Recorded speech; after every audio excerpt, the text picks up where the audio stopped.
Assalamualaikum warahmatullahi wabarakatuh. Alhamdulillah, hari ini kita masih diberi kesehatan, sehat walafiat.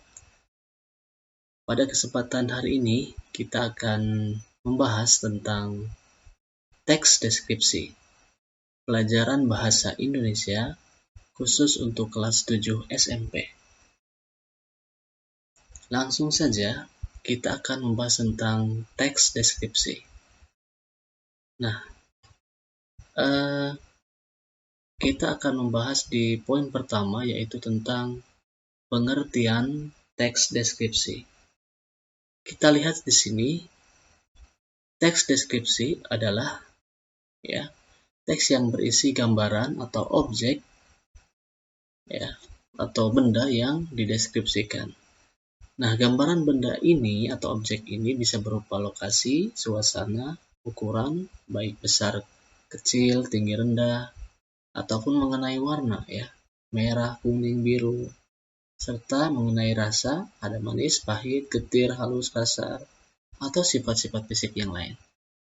Sehingga dengan kata lain, pengertian daripada teks deskripsi itu adalah teks yang menggambarkan keadaan, bentuk, atau suasana tertentu seperti benda, orang, tempat, atau bahkan juga binatang dengan objek yang sebenarnya. Itu pengertian daripada teks deskripsi. Nah, kemudian dalam teks deskripsi ini memiliki unsur-unsur pembangunnya. Jadi di sini ada 2 unsur-unsur pembangun teks deskripsi. Yang pertama itu dimulai dari struktur teks deskripsi. Kemudian yang kedua ada kaidah kebahasaan teks deskripsi. Oke. Kita bahas tentang struktur teks deskripsi. Nah, apa saja yang merupakan struktur teks deskripsi ini? Yang pertama ada deskripsi umum atau identifikasi. Jadi dalam teks deskripsi dalam beberapa paragraf itu memiliki 2 poin. Poin yang pertama ini ada deskripsi umum atau identifikasi Nah, ini biasanya ada di paragraf pertama atau paragraf awal sebagai pembuka. Biasanya isinya berupa gambaran umum terhadap objek yang akan disampaikan oleh penulis. Itu disebutnya deskripsi umum di paragraf pertama atau paragraf awal. Kemudian di paragraf berikutnya itu biasanya dinamakan dengan deskripsi bagian. Nah, biasanya paragraf ini atau bagian ini merupakan gambaran lebih lanjut dari deskripsi umum secara jelas dan terperinci. Jadi lebih khusus lagi ketimbang deskripsi umum tadi. Di mana memberikan efek emosional kepada pembaca sehingga apa yang digambarkan dalam teks tersebut seolah-olah bisa dilihat, didengar, dicium atau dirasakan sendiri oleh pembaca. Itu bagian dari deskripsi bagian di poin setelah deskripsi umum Oke. Setelah kita membahas struktur teks deskripsi ini, kita akan membahas tentang kaidah kebahasaan teks deskripsi. Dalam kaidah kebahasaan teks deskripsi ini, yang pertama ada istilah ejaan. Kalau kita melihat unsur daripada kaidah kebahasaan ini, yang pertama itu ejaan. Nah, ejaan terdiri dari huruf kapital. Makanya nanti melihat dari huruf kapital.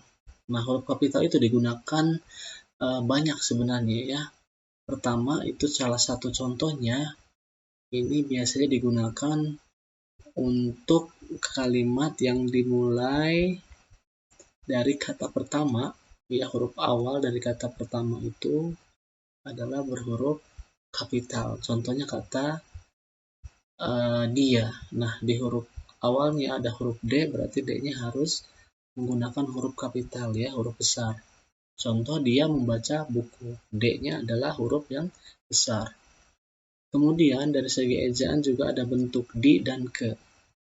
Nah, harus diingat bahwa bentuk di dan ke ini ada yang merupakan kata depan ada juga yang merupakan awalan. Nah, contoh yang merupakan kata depan di sini, misalkan Rudi sedang mengikuti lomba cerpen di Jakarta. Berarti kata di Jakarta, ya, di ini merupakan kata depan. Kemudian untuk kalimat Arya selalu berangkat ke sekolah pukul 6 waktu Indonesia Barat. Nah, ke sekolah ini juga merupakan kata depan ke-nya, ya. Nah, bagaimana kalau yang merupakan awalan?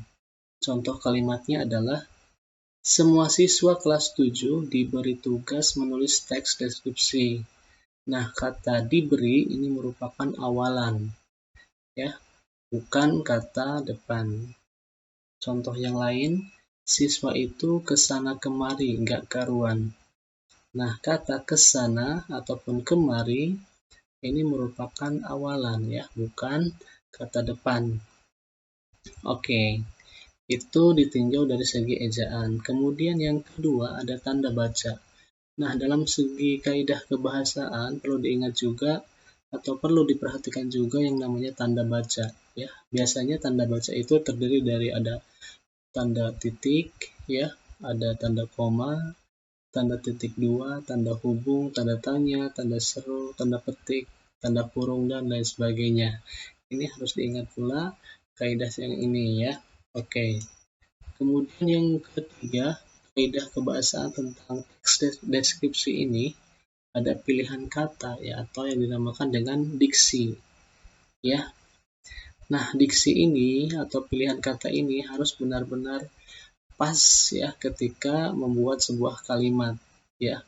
Seperti misalkan dalam kata itu terdiri dari kata yang berbeda namun memiliki makna yang sama. Contohnya, ya, kata mati, meninggal, wafat, tewas, gugur, dan mampus ini maknanya sama, ya, walaupun tulisannya berbeda, maknanya sama. Namun ketika masing-masing digunakan, ya, maka akan menimbulkan kesan atau efek yang berbeda-beda, ya. Contoh misalkan kita gunakan kata mati dan gugur. Misalkan ayam itu mati tertabrak motor. Atau kalimat yang lainnya ayam itu gugur tertabrak motor. Nah, diksi atau pilihan kata yang mana yang cocok untuk ayam ketika dinyatakan sudah tiada? Tentunya kita menggunakan kata mati, ya, untuk ayam itu, bukan kata gugur yang pasnya. Dan gugur ini cocoknya untuk manusia, ya. Oke, jadi pilihan kata dalam kaidah kebahasaan teks deskripsi juga sangat penting. Oke, kemudian yang keempat ada kaidah kebahasaan yang namanya tata kalimat, ya. Oke, dalam tata kalimat ini kita harus benar-benar menggunakan kalimat yang efektif, ya. Jangan sampai terlalu banyak menggunakan kalimat yang tidak efektif, ya. Seperti misalkan kalimat yang tidak efektif, bagi siswa yang merasa sakit, silahkan diperbolehkan pulang ke rumah. Sebenarnya kalau untuk membuat kalimat yang efektif itu lebih pas, ya. Misalkan siswa yang merasa sakit silahkan diperbolehkan pulang ke rumah. Itu diperbolehkan lebih pas. Nah, itu contoh daripada tata kalimat dari segi kalimat tidak efektif dan kalimat efektif. Kemudian poin yang kelima dari kaidah kebahasaan teks deskripsi ini yaitu tentang kepaduan paragraf, ya. Ini penting juga karena kenapa? Ketika suatu paragraf terdiri dari kalimat-kalimat yang tidak memiliki kepaduan, maka kalimat tersebut tidak nyambung, ya. Atau dalam suatu teks ketika terdiri dari paragraf-paragraf yang tidak saling berkesinambungan atau saling terpadu, maka juga tidak nyambung, ya. Oke, jadi masing-masing kalimat maupun paragraf harus memiliki keterpaduan seperti itu, ya. Itu beberapa penjelasan tentang kaidah kebahasaan dalam teks deskripsi. Oke, sampai di sini penjelasan tentang struktur dan kaidah kebahasaan teks deskripsi. Sekarang kita akan melihat contoh daripada teks deskripsi. Kita lihat di sini ada sebuah teks yang merupakan contoh daripada teks deskripsi. Ya, saya beri judul di sini ruang OSIS ya. Kita lihat di paragraf pertama. Keberadaan ruang OSIS sangat penting untuk menunjang kegiatan pengurus OSIS dalam menjalankan program-programnya.